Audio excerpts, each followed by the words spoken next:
I've heard people say the book's like one of those unfilmable novels, and I don't believe that, you know.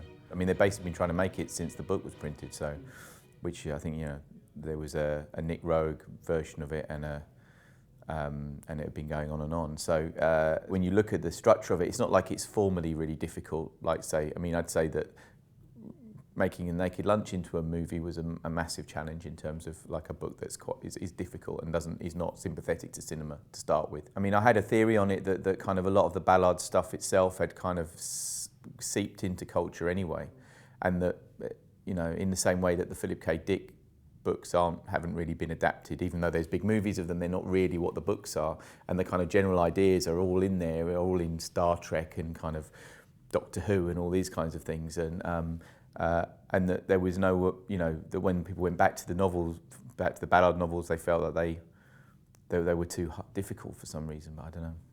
Ah, Dr. Ling, il paraît que vous jouez au squash. En effet.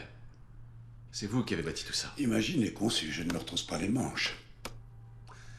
Naturellement, le projet est loin d'être fini. Il y aura 5 tours au total, autour du lac. Un peu comme une main ouverte. Le lac est la paume, et nous nous trouvons sur la phalange distale de l'index. Là.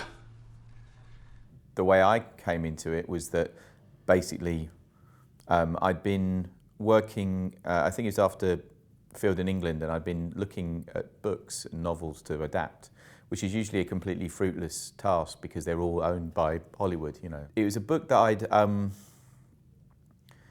I'd thought about, well, you know, for a long time about why it hadn't been made into a movie, and it's like one of the big sci-fi books, I think, for UK sci-fi books. And I think that's weird that it hasn't been made.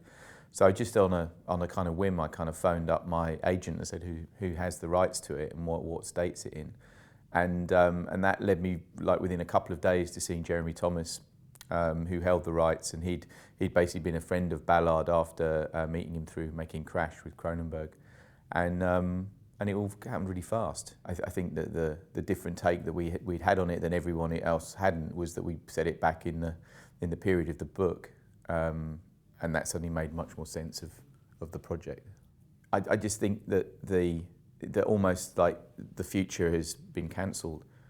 You know, we're not really looking that far ahead anymore. Because we're already in it. Yeah, we are. In a postmodern sense, we are, and and the optimism is over, and it's kind of.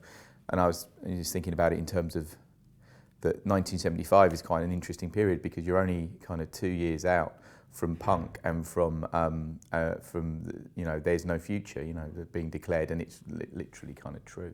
I mean, I think if you were to make High Rise a modern version of High Rise, it would almost have to be a planet or something like that. It couldn't, you know, and that was one of the main reasons for setting it back into its period, because social media would totally break the book, that you couldn't ever escape somewhere and be quiet and get on with your anarchy.